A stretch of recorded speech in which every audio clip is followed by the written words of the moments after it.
So this would not have been possible without the active support and help from many people, and I ask, well, I cannot ask them because these are my students from Bangalore who have helped me set up many things that I brought with me.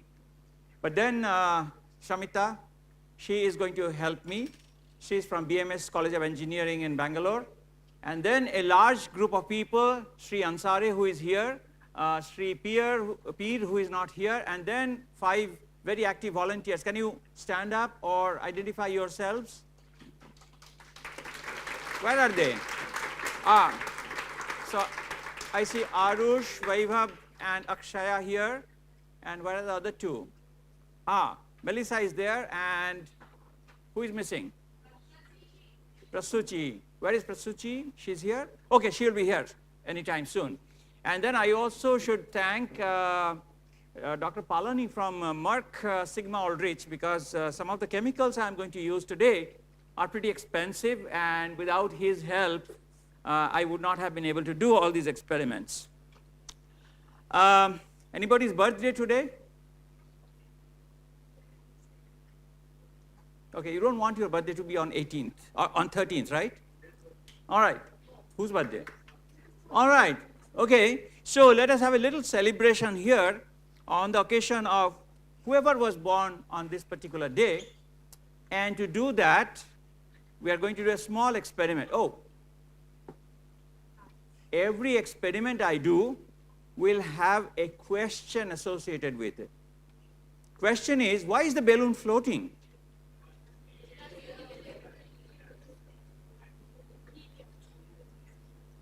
Helium, what else? So basically it must have a gas in it which is lighter than air. What are the possibilities? Helium, hydrogen, any third one you can think of? Something that leads to global warming? No, carbon dioxide is heavier than air. Methane. Now, suppose I say it can be either hydrogen or helium. What experiment do I do to distinguish that? Combustion, right? Let's try doing that. Those who are in the chemistry workshop, they have been asking me to blow up something. And here is our opportunity. Now, for doing any chemistry experiment, you need to be very careful.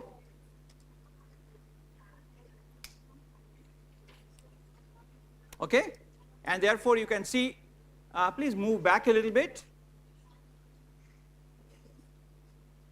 Okay, 1, 2.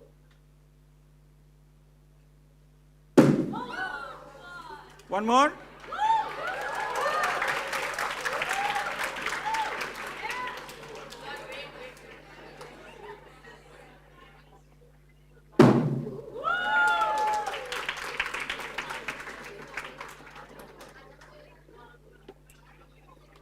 Okay, I just want to emphasize that even experiments involving explosion can be done in a controlled manner. And here the catch is that the balloon should be about 2 liters or so, and you have to be away by at least a sphere of 5 feet in diameter. That's why I took a stick which is at least 6 feet and everybody is away. Okay, and you saw the fireball was very small. Now here's my cue. Okay, this is on video. All right. So this was done outdoors with multiple balloons together. The question I would like to ask you is that, you give me the answer later, that assume that each balloon was about 2.2 liters. Okay? Each balloon. How much liquid water did we get out of it upon burning? Of course, it forms steam here, right? But suppose we condense the steam, what will be the volume of the liquid water that came out of a balloon, which is roughly 2.2 liters at this temperature? Think about it, give me the answer at the end. So asking question is very important, okay? And I'm happy that during the workshop, many of you are asking questions, those who are present there. And it's very important to ask questions. I will quote somebody. You remember when you were in elementary school, you come back from school at the end of a tiring day, and whoever is at home, maybe your mom, if she didn't work, maybe your grandparents, what would they typically ask? How was your day? This man says, not my mom. My mom would ask, did you ask a good question today? And then he goes on to say that that difference made him become a scientist. And who was he? His name was I. Rabi, and he got the Nobel Prize in 1944 for discovering a phenomenon that basically demonstrated that certain nuclei are magnetic. Okay? And do you know this, what this name means? It means nuclear magnetic resonance, NMR, which is used in the medical technique called MRI. You might have heard about MRI. Now, asking questions is one thing, and answering question is another. Many of you will probably, those of you who are going to various coaching classes, or will be going to coaching classes, you will essentially be trained to find 3 wrong answers from an MCQ. Am I right? I may not be 100% right, but to a large extent, that's one of the things that the coaching classes do. And you do not always try to find the right answer. Okay? You don't care, because as long as you find 3 wrong answers, you are done. Okay? But then there's something called Occam's razor. Has anybody heard about it? Oh, quite a few have heard about it. That basically says that when there are multiple ways of explaining something, or multiple solutions to a problem, you select the one which is the simplest one. Okay? And this is ascribed to a clergyman in UK in the 14th or 15th century, whose name was William. Another thing when you answer questions is you need to remember ABC. A stands for accuracy. Your answer has to be accurate. B, it should be brief. And C, it should be clear. Okay, so whenever I ask questions, you remember A, B, C, and you answer accordingly. I will digress a little bit, because this is 2024, and this is the decade of sciences for sustainable development. Okay? And this is a partial picture of the blue marble, picture taken by the last mission to the moon, last manned mission to the moon. And you recognize that the Earth gets only sunlight from outside. No materials get into the Earth from outside, and nothing goes out, except a few spacecrafts. Okay? We create the garbage, and we simply relocate it. We take ores and materials which are concentrated, make them dilute, create garbage, and do not reuse them in many cases. But then for sustainability, now we have 8+ billion people on the planet. If we do not use our resources appropriately, we will soon be running out of resources. Okay? And therefore, these 3 R's, reduce, reuse, recycle, are very important, and it's more important for your generation. Okay? And you recognize that reducing or reusing does not require any energy input, but recycling does. And then recycling of many things are still not known or developed. For example, recycling of solar panels.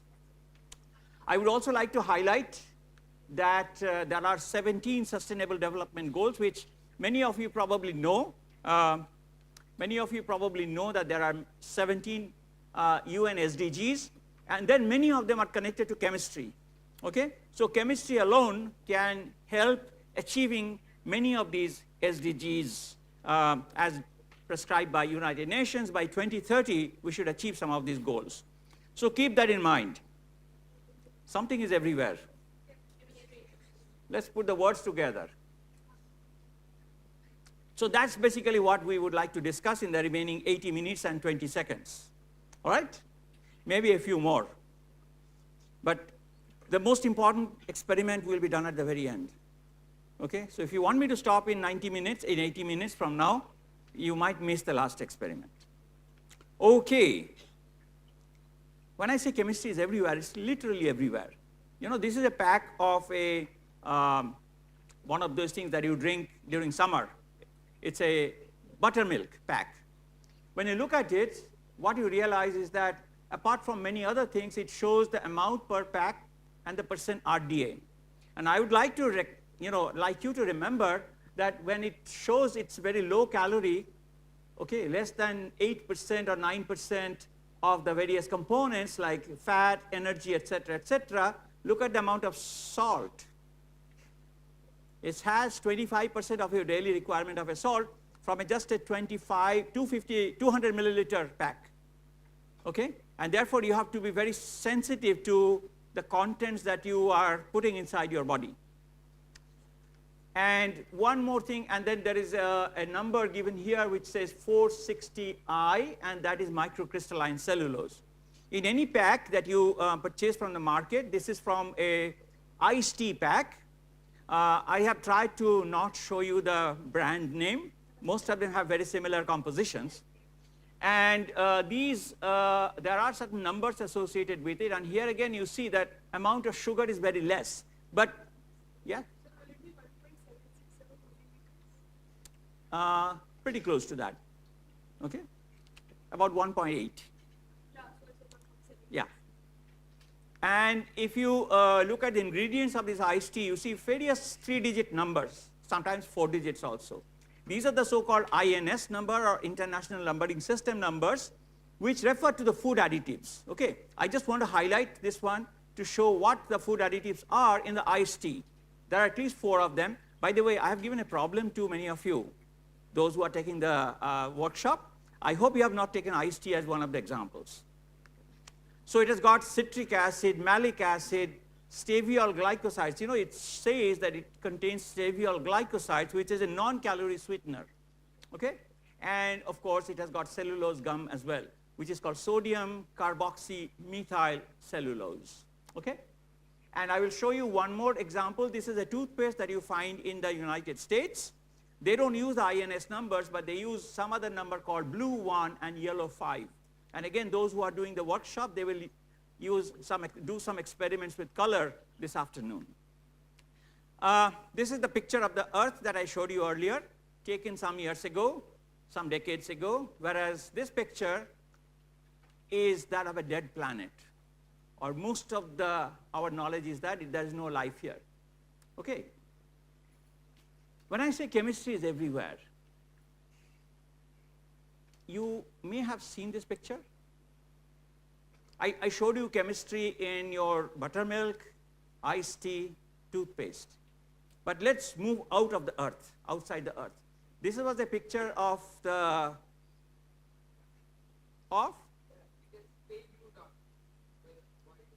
this is the Perseverance rover being lowered on the Mars surface sometime 2 years ago, all right?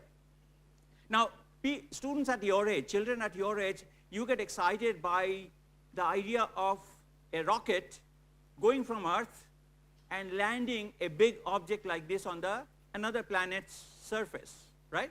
So it requires a lot of engineering, it requires a lot of physics to get it there.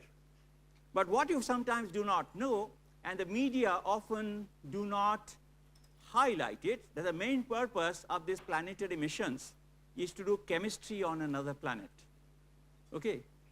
Do chemical analysis. If you look at the Perseverance rover, which I have shown here, and let me show you what some of these equipments are expected to do, or were expected to do, you see that most of them are in fact designed to do chemical analysis of the rock samples, of the air, dig deep into the soil, and then do chemistry, okay? By the way, those of you who are not interested and would prefer to look at your mobile phones, please stay outside, okay? So one of the volunteers should look around and get them outside the lecture hall, because I would like to have your undivided attention, okay? We have spent a lot of time planning this experiment, and I would like to have your undivided attention. If you have more important things to do, please save ourselves and go outside, okay? All right. So these are expected to do a lot of chemistry on the surface. And one more example I would like to show you. This was almost 25 years ago. This was a rover, about $400 million worth of money for a remote controlled car. And that was doing an analysis on Mars surface in July 1997, okay? And this was the analytical data that it obtained, okay? Again, the details are not very important. And more recent example is that of Titan. Where is Titan? That's not my watch. Huh? That's a satellite of Saturn. You might have read about the Cassini project. So it was a Cassini spacecraft that went to Saturn, but it released another probe called a Huygens probe, and the Huygens probe crashed into the Titan surface and took a picture before it crash landed. But what I would like to emphasize here is that this is the picture of the Huygens probe. It has got a lot of batteries all around, but in the center there is an equipment, a chemical equipment called GCMS. So gas chromatography mass spectrometry, and that basically analyzed the atmosphere before it landed onto the Mars surface. Okay? So again, I would like to highlight that it is actually doing chemistry on another planet. This you must have read in history. There's no prize guessing what it is. But there is some prize guessing what this is. This looks like the iron pillar, okay? But this, in fact, is a chemical reactor. Those of you who are in class 12, I believe there are some in the audience, you have heard about the reaction. You have studied the reaction that goes inside this. This is about 30 feet long, and this was discovered by 2 Nobel laureates. And this plays a very important role in our daily lives, okay? It helps us to live and sustain. So that was the question. All right, we have talked a lot about various things which perhaps is making some of you yawn, and time to do some experiments, okay? Chemistry often looks like magic. Magicians, in fact, use chemical principles and physical principles to show their magic, but they won't tell you what the science behind the magic, right? And some of our experiments may look like magic, but I will explain what the chemistry is, what the science behind that is. Okay, this way. So, it's going to be a fun experiment, which is called magic writing. And give me a minute or two to do this experiment. All right. You wear the glove on your right hand, you wear the glove on your left hand, and put on the mask. Put on a mask. Put on the mask. You know, this is a very simple and safe experiment, but we often, particularly in this country, do not take adequate precautions when doing chemistry experiments. And that's the notion I would like to get out of, and I would like you to take all kinds of precautions that are needed to understand experiments. You hold this corner with your left hand, okay? And you come, you come a little closer and hold it with your right hand at the top, okay? Move it up, as much up as possible. And then, yeah, make it little horizontal. Right, that's good, thank you. What's your name? Adrishta. Adrishta. And yours? Excellent. So, and move back a little bit, okay? Stretch your arm so that you are away. I'm going to spray a liquid which is not anything unsafe, okay? Slightly yellow liquid, and then let's see what happens. I'll spray this one, huh?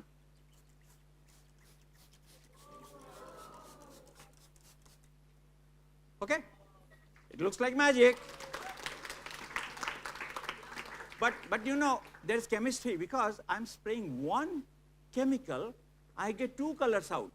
If you use a phenolphthalein or some other indicator, you will get only 1 color. So obviously it is not because of pH. Okay, so the question is, I have 3 chemicals here. One which turned yellow, excuse me, this is blue. I'm not colorblind, by the way. And this is maroon. So 3 chemicals are involved. The question is, what are they? Thank you very much, guys. Thank you. And if we have some tape, we can actually stick it here. You arrange that. Okay, so I think we don't have too much time to discuss all these possibilities. So what I would like to tell you is that this is ferric chloride, FeCl3, okay? And that's yellow or brown in color. And what we have here are letters which turn blue. That in fact is a color called Prussian blue, okay? Prussian blue is formed by the reaction between ferrocyanide and ferric chloride. Okay, so those letters were carefully written with potassium ferrocyanide, whereas the ones which turn maroon were written with potassium thiocyanate, and that led to the blood red color here. Okay? So that is a very simple experiment that can be done. You might have noticed, those of you who are in the front row, that I'm wearing a tie in this very hot weather. Why? Because this is a very special tie. This is a periodic table tie. Okay? This has got more or less the older version of periodic table. Okay? So that's almost like my uniform when I make this presentation. All right? You have or you will read about many types of periodic table, but I would like to show you a periodic table which talks more about isotopes. Okay, you know isotopes have their nuclei with the same number of protons but different number of neutrons.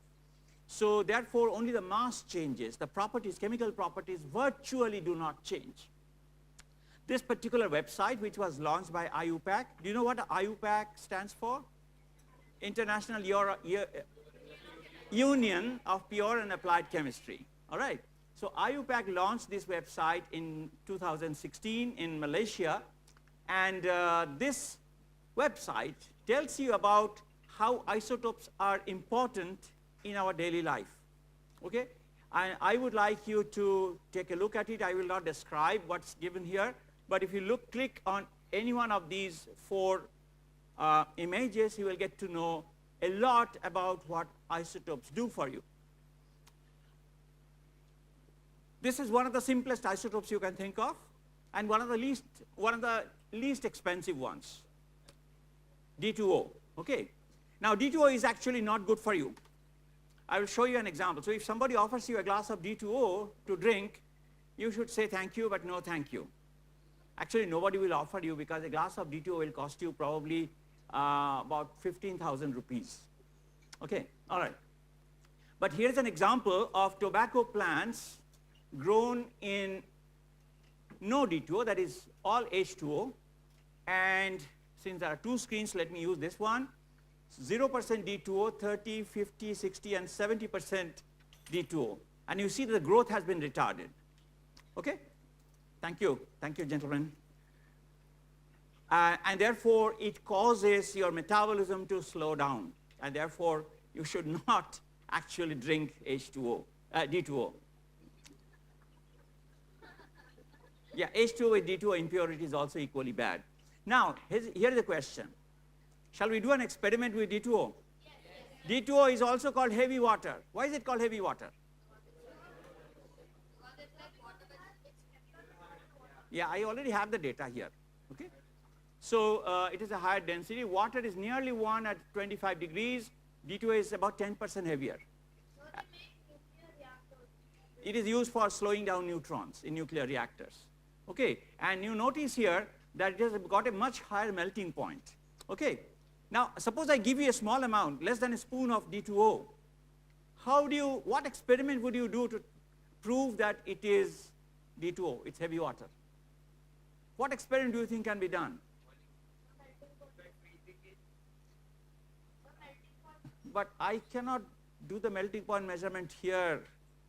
And because, already there are people who are using their phone, and they will actually fall asleep if I do the measurement here. It will mix. D2 and H2 are completely miscible. But there is a way out, and which can be seen by everybody here.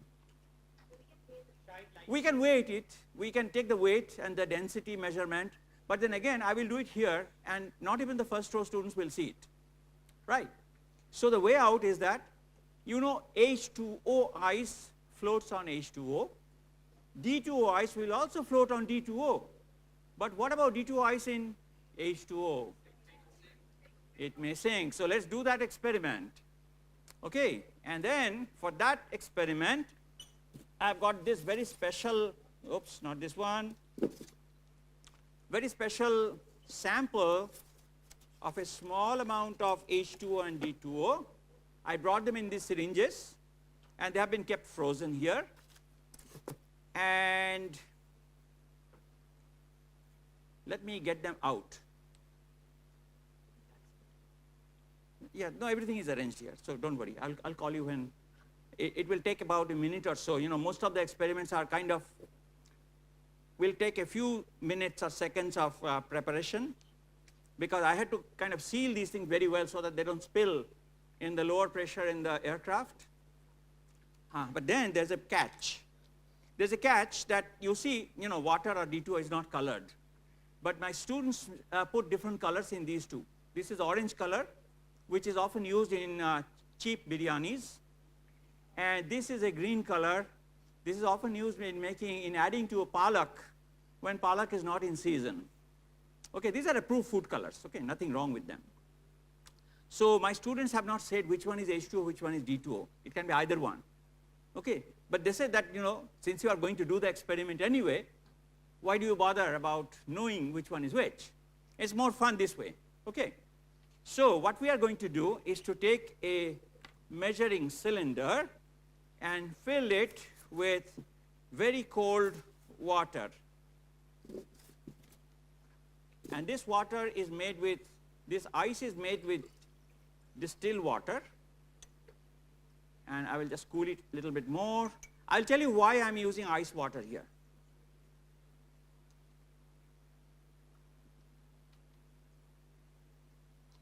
Okay, I think that is now close to 0 degrees, right? I'll tell you why I'm using 0 degree. And then my H2O and D2O samples are here. I have two different colors, green and orange. And these days people say go green. So I'll go with the green first. And I need to thaw it a little bit so that it becomes dislodged from the syringe very easily. You see, this is not a real syringe. I mean, it came from a real syringe that has been cut. Sample has been put, sealed, and frozen. Okay, we are almost there. So I will ask Samita to come and help me with this experiment. So let me come to the center, right? But this is something that all of you will be able to see. So I'm going to drop this green ice here first.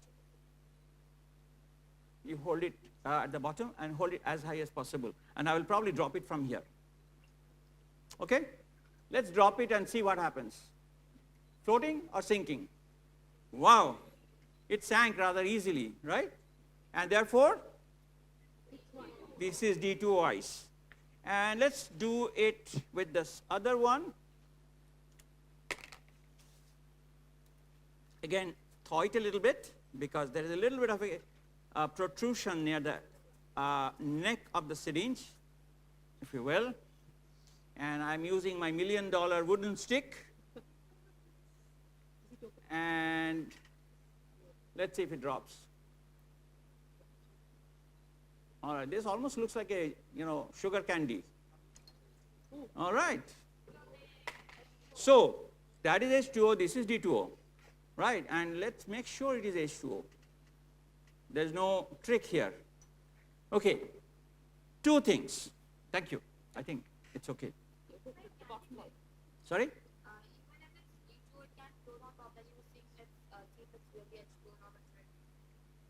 I will tell you why I said that. Two things you will observe. One is that which ice will melt faster? H2O, because water is at 0 degrees. Ice melts at 0 degrees. But D2 ice melts at 3.8.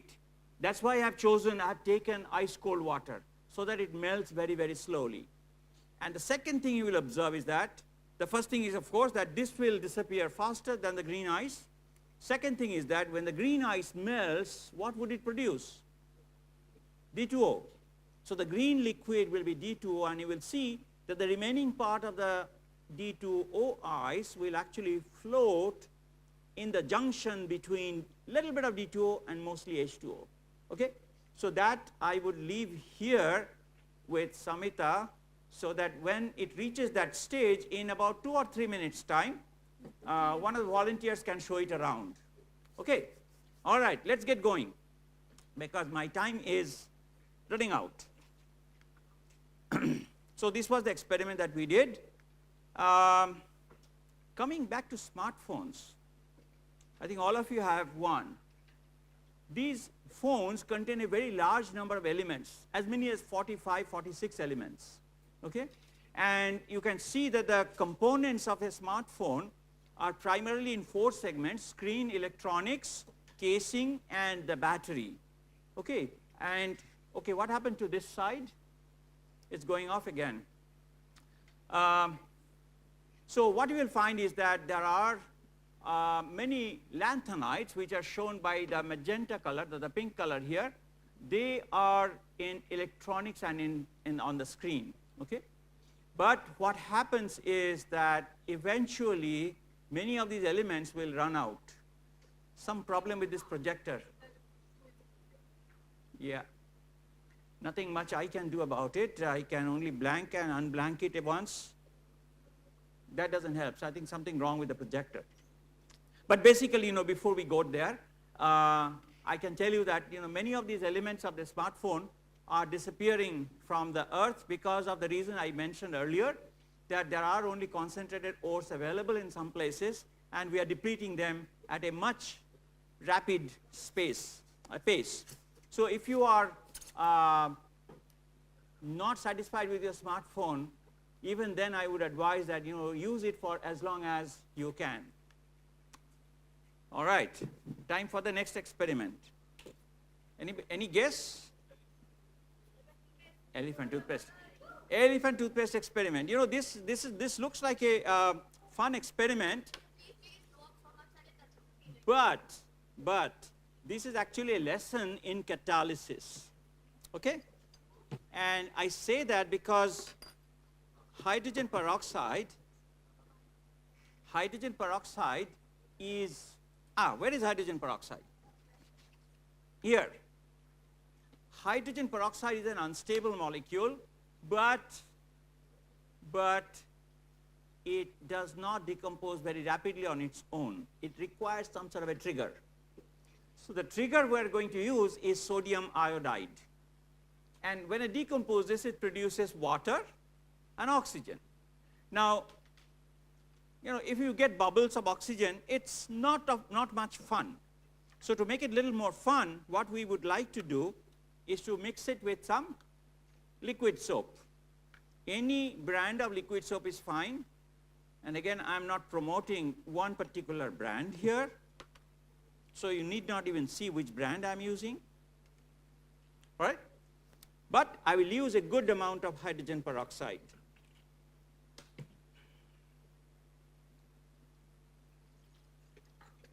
Okay? And wipe the bottle outside so that it doesn't spill. Because hydrogen peroxide actually is used in whitening creams, and you see some part of my finger is already, bleached.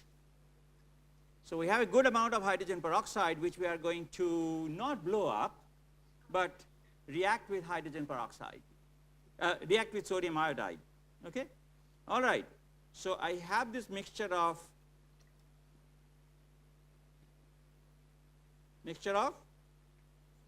soap and hydrogen peroxide. Now wait a second. If I use sodium iodide and it reacts, does it mean iodide is the catalyst? It may very well be that sodium is the catalyst. Right? How do I know? By adding another sodium salt, right? That's very easy. So I add some sodium acetate, number 1. Nothing happens.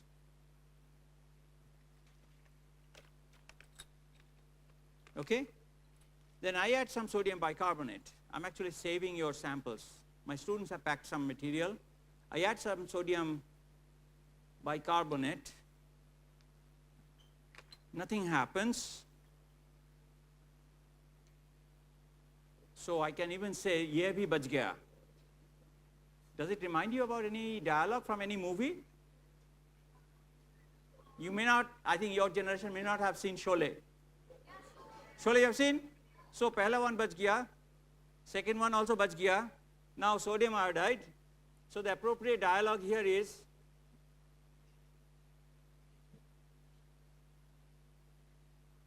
तेरा क्या होगा Kaliya? so let's see. So this is Kalia. So to make Kalia more effective, in a sense, I will dissolve it in some water.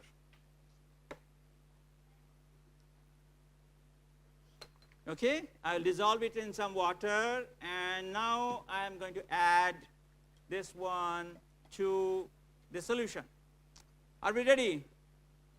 I cannot hold it for too long because the toothpaste will come out. 1, 2, 3. Here we go. So here you see the decomposition of hydrogen peroxide to produce oxygen and foam.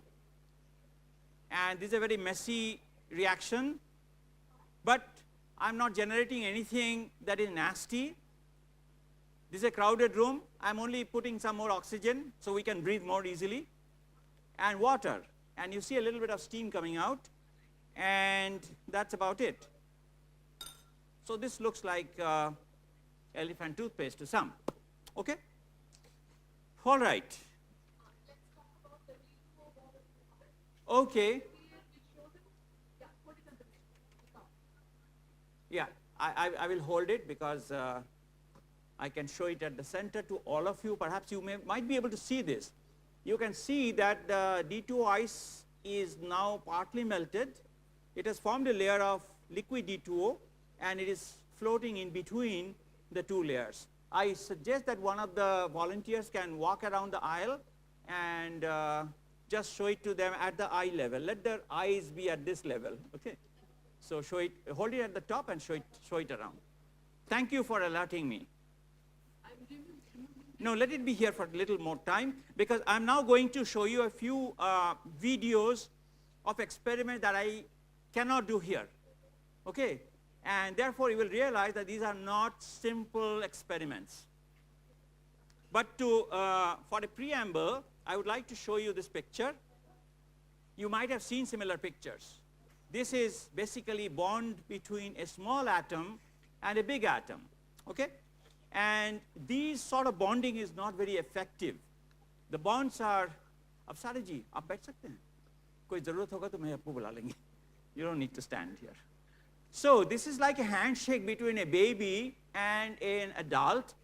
That physical bonding is very weak. And such examples are, for instance, nitrogen and chlorine, nitrogen and iodine. Because nitrogen is a small atom, iodine is a big atom. Can you guys please stop talking and get back to your respective places? Okay. On the other hand, if the atoms are of comparable sizes, strong bonding and strong chemical bond. Okay. Now, one nitrogen, one iodide is bad, very weak bond. But imagine nitrogen is trivalent, one nitrogen and 3 iodines, Ni3. Okay? Ni3 is actually a fun molecule. During festivals, you burst crackers, right? And one type of cracker are those which you throw on the ground. And these are called shock-sensitive explosives. So when drop it on the ground, it immediately bursts the pop. That's right. So these are shock-sensitive, and it requires the impact with the ground for it to explode. Now, Ni3 is very unusual, and as you will see from this video.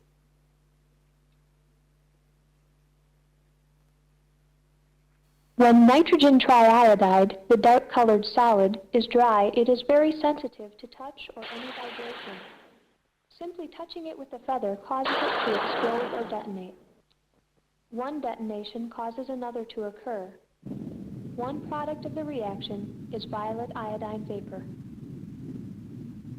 So therefore you can see that I simply cannot do this experiment here.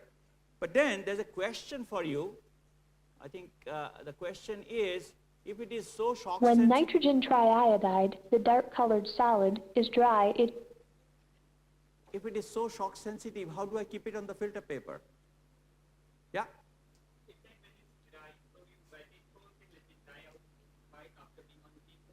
Exactly. That's why I played the video second time and stopped at dry. Okay? Yes. So many explosives, in fact, are not very effective when they're wet because the water takes away the heat. So you make it as a paste in water, put it in the filter paper and run away. Okay, so that's a very weak bond, but let's go and look at even bonds which are weaker, like a hydrogen bond. You know, hydrogen bonds are very important in biology also. Okay? For example, in the alpha helix of a protein structure, in the double helical structure of a DNA, the hydrogen bonds play very important roles. But then, here the DNA structure, you see, it also lets us live because in the absence of hydrogen bond, water will be a gas at room temperature. Okay? And the fact that H2O is a liquid at room temperature is because of hydrogen bonds. But then when you freeze water, what happens? The molecules move away from each other, okay, to make a structure very similar to that you find in diamond. And because of the movement of water molecules away from each other, the volume increases and density decreases. I will show you a small animation here. You see liquid water freezing. Once more, liquid water, they're close to each other, very compact. When they freeze, they increase in volume. Now, this is an experiment which many of you have done at home. You take a plastic bottle filled with water, keep it in the deep freezer, and you know what happens. Right? What happens? It expands and the bottle gets distorted. If it is a glass bottle, it will break. We are going to do an experiment on video because it's too dangerous. We'll take a steel container, cast iron container, fill it with water and freeze it very quickly. And let's see what happens.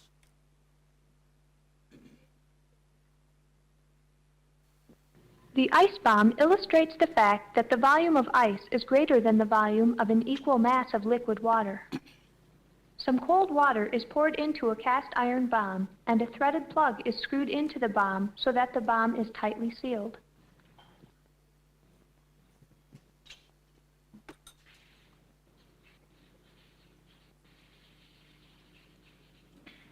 It will be frozen in dry ice. The bomb is then placed into a dry ice acetone slush, which is at negative 77 degrees Celsius, and will cause the water inside the bomb to freeze.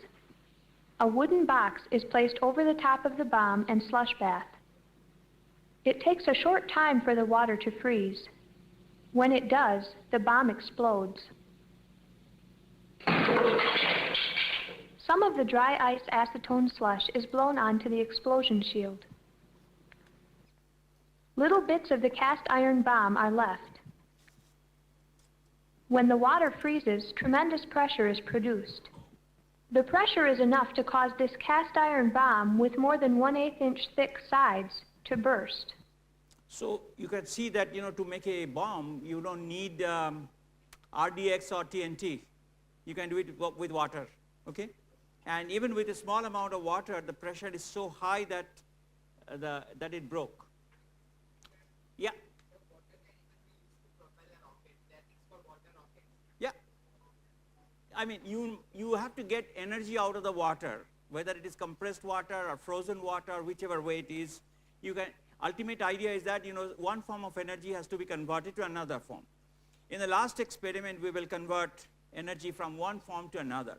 Now let's look at a strong bond. We have dealt with weak bonds, hydrogen bond, and let's look at a strong bond, like carbon dioxide. Would it not be nice if we can capture the carbon dioxide from the air and convert it back to carbon? Right? That would be an ideal way by which we can alleviate the global warming problem. But then this doesn't work. I'll tell you why. But let's see a reaction in which which will surprise you, which will actually break this bond. Have you seen dry ice? Okay, do you know why is it called dry ice?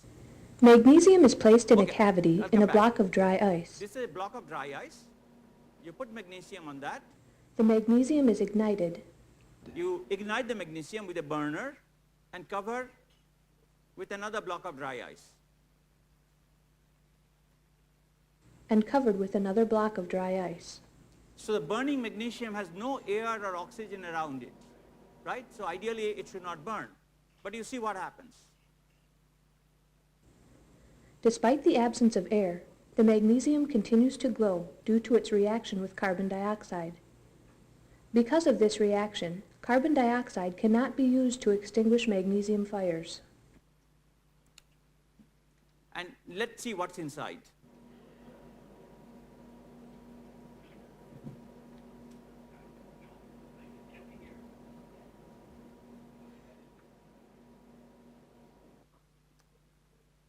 The reaction products are white magnesium oxide and black carbon. I would advise you all to write a balanced equation for the reaction between magnesium and carbon dioxide. Now this is done, this is nice, this is the ideal reaction. We take carbon dioxide and convert it back to elemental carbon, right? So magnesium in a sense has captured the oxygen out of CO2 and reduced it to carbon. But this is not practical because magnesium does not occur free in the nature, okay? And it comes from a couple of ores called, yes?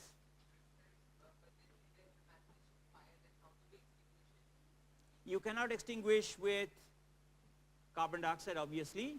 You have to use dry powder extinguishers, which are called type C extinguisher. I do not know what kind of extinguisher they have here, but sodium, this has bicarbonate and some silica particles, but you cannot use anything like carbon dioxide for a metal fire, not just magnesium, but sodium metal fire or lithium metal fire, you cannot use carbon dioxide. Okay, what about nitrogen-nitrogen bond? Can you break that bond? That's even stronger than C double bond O. I will not show you, but I will show you at the end how it can be broken. Okay? Are you familiar with polarity of solvents, for example? What is a polar solvent? Not necessarily charged, it can also have a partial charge, yes?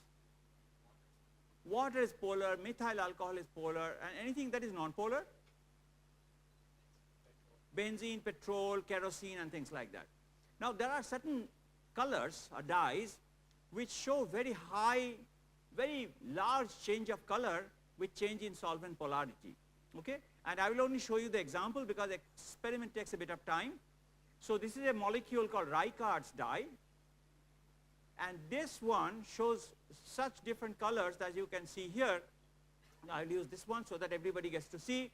With methanol you get this color, ethyl alcohol you see this color, isopropyl alcohol, acetone, anisole, you get very different colors. So this molecule in fact has the world record of showing the largest variation of color with solvent polarity. And even things which are methyl and ethyl alcohol, they differ only by one CH2 group. They show very different colors. And here's a more broader range using other solvents which show, for example, yellow all the way to methanol, which shows a, sort of a pinkish color, okay? Now, I will show you now an experiment which involves thermochromism, but before that I need to have a glass of water to drink.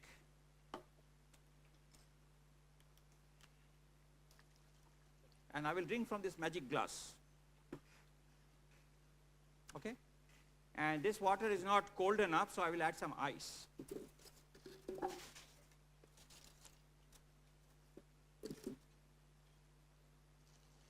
But something is happening here. Do you see what's happening? It's turning pink, right?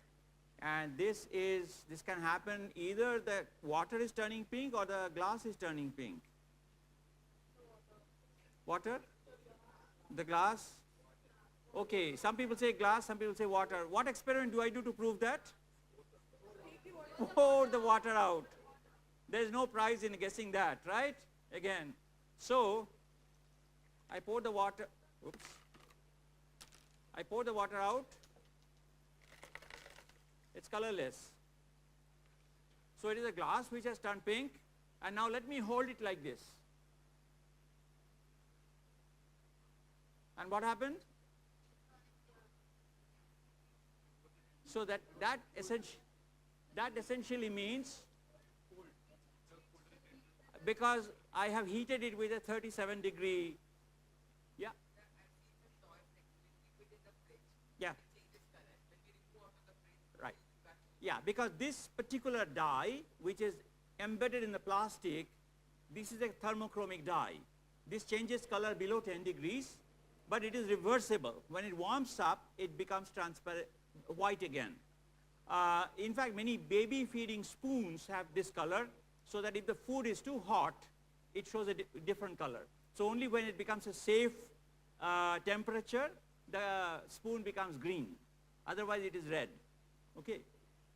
And I will show you a couple of examples of thermochromic materials. This I do not know what they have used because these are all proprietary. But we have something here. I need, Samita, your help with the hair dryer. Can we connect the hair dryer here? There's an outlet? And now the chemistry. So this is already done.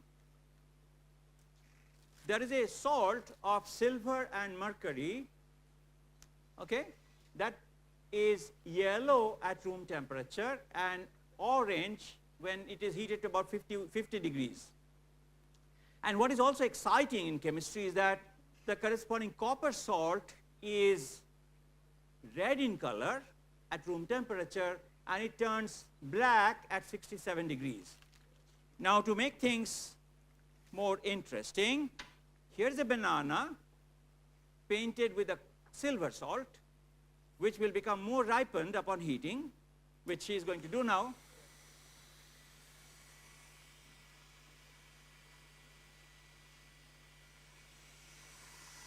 Okay, I'll hold it here so that all of you get to see. The banana gets ripened upon heating. Okay, were you able to see this? But then by the time I bring it here, it will probably be unripe again, or less ripe. Okay, all right, so that's one thing. And then, so this happens at about 50 degrees. Whereas this apple, beautiful red apple, that will get rotten upon heating. Let's heat it. I'll hold it this way. Closer. No, hit it from a short distance.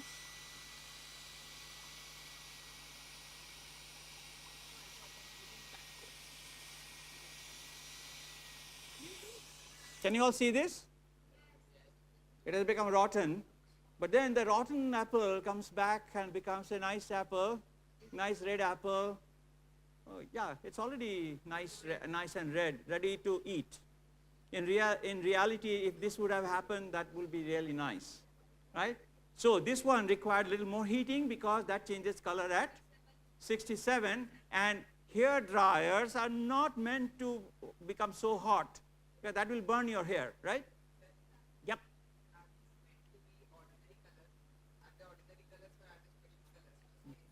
These are, well, you call them special, call them ordinary, depending upon your application. But since this has mercury in it, I would not use it for any application, right? But there are other colors which have very similar properties, okay? Yep.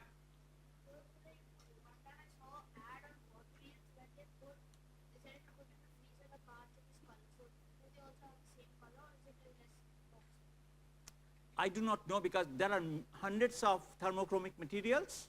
So with the specific one that they use, if they use it in a toy or in a baby feeding spoon, obviously these will be non-toxic. Yes? Could you get a gradient of 3 colors instead of this In principle, it should be possible. You have to use mixture of materials. Yeah. Like you said that the paint contains mercury, right? So is it safe to be around that paint? Which paint? So that The one that we use? Yeah, we are using very small amount, very thin layer, and it is stuck with a glue. So as far as our experiment is concerned, it uses very little mercury, so it should be safe. Thank you. I think the safety is indeed an important point to discuss. Okay, what does this picture remind you of? What physical phenomenon is associated with it? Scattering of light. Okay, so the next 2 or 3 experiments will be on scattering. It will be sort of a mix of a physics and chemistry experiment. Okay, so what we are going to do for this would be to take some glasses here, 1, 2, 3, and 4, and fill these things with some water.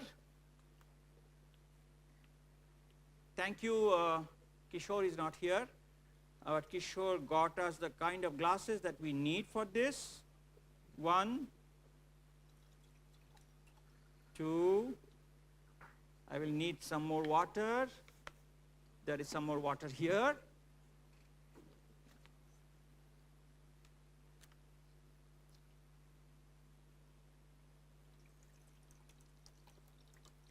And I will talk a little bit about the theory, okay? Not too much, because I know that there are some here who are not very, you may not have read a few things. And let me get this fellow out of the way, because I think we have used up the material here. Okay, 4 glasses, no magic here. I think you might have to move a little bit, because those who are sitting there may not be able to see. So let's see what's on the screen. You know, the blue sky and red setting sun are both responsible, are both caused by scattering of light, which is inversely proportional to the 4th power of the wavelength. So shorter waves get more scattered. So we see the sky in scattered light, so that's blue. When we see the setting sun, we see what is left after the blue light is scattered. So that is more rich in orange and blue, orange and red. Yeah.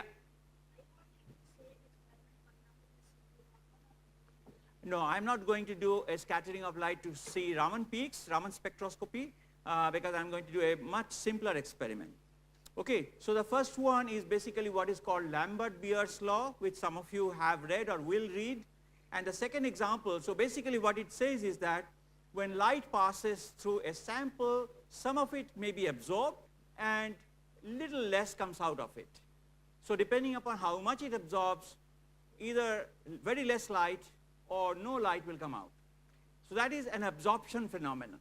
There's another phenomenon called fluorescence, where what happens is, maybe we should get this standee out of the way, because that might be blocking the view of some of you.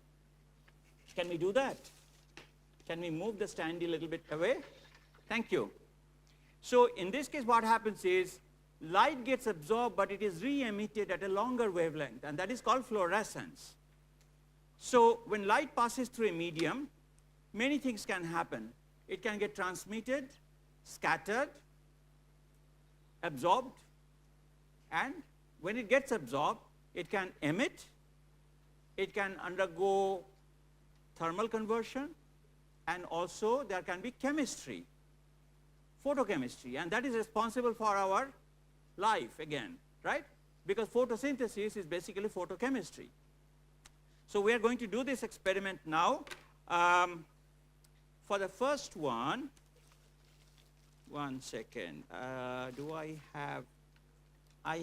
first one is just plain water, and for the second one, I'm going to add a few specks of milk powder to make it a little cloudy. And the third and the fourth one will have something else. Uh-oh, this is not orange, this is not pink highlighter. This is not pink, right? So let me ask you, what is this? Pink highlighter, I already said that. And this one? Yellow highlighter. You know, in 90% of the time when I ask the students, you know, what is this? They say highlighter. But then, as scientists or science students, as I said, your answer should be ABC. Highlighter is okay, but this is also a highlighter. So therefore, you should specify more accurately, A, B, and C, right? So this is pink highlighter. So this, excuse me, this is yellow. I'm not colorblind. The lights can be switched off now. And I'm going to dip a little bit of this yellow highlighter ink here. You see beautiful pink color. No, yellow highlighter. Pink highlighter. This contains a dye called Solvent Red 49. Whereas the yellow highlighter, yellow, okay, yellow. So yellow highlighter has an ink which is called fluorescent. Okay, you see these beautiful molecules, and then I need some light source. I've got red light, I've got green light, and I've got blue light. Blue, okay? So we will first see transmission of light. You don't see the light beam because water, of course, is transparent. Let's make it a little dark. Can we get all the lights off? It's okay? So this is blue light. Yeah, it looks like I have become colorblind. Green light, and I was supposed to do the blue one first. Okay, and a little bit of a yellow light, blue light. So you see blue light gets more scattered, right? You see more, the light beam more clearly than the other one. So I have used this milk suspension, milk powder suspension. Again, red light, you see the beautiful scattering, right? But the transmitted light is again red. So let's do it with the green. Again, you see the scattered light. Shamita, you move back a little bit so that the last batch gets to see that. Okay, can you see this? And then finally, the blue one. Our eyes are a little less sensitive to blue, and therefore we are not able to see it properly. Okay? But you see the scattering because the transmitted light is again blue in color. I will do that. I will do that. But for one experiment, I need to stand there. So now I use this fellow, the pink highlighter. What do you see? Red remains red, scattering. And where are my other laser pointers? Right here. I'll use the blue first. No mistake. Okay, this is blue. You see the pink color, but okay. And but at the bottom you see again same blue color. Now there is a magic. This is green laser, and I have pink highlighter. Look at the color. Okay, this is scattering and fluorescence, because you see the transmitted light is green, right? It's dancing on the floor. And above also there is a reflection. Okay, so you see reflection, absorption, emission, and transmission, everything. And if I dip a little bit more, dip the pen a little bit more, it will become even more absorption. You will absorb more absorption, and the transmitted light will be less. That's the second part. And let's see the green laser through the fluorescent. Do you see anything? Because you see a little bit of scattering, okay? But you see the most of the light is transmitted because fluorescent does not absorb green light. But then fluorescent absorbs blue light, this one. Okay, let's see what happens. And now blue has become green, all right? So you can see that these things happen like this. And let me go back, because the reason I have asked Kishore to get me these glasses is because I can stack them on top of each other. I can do it this way. And let's see what happens. And I will use the green laser also. Okay, so you can do beautiful light show here, laser show in a small way.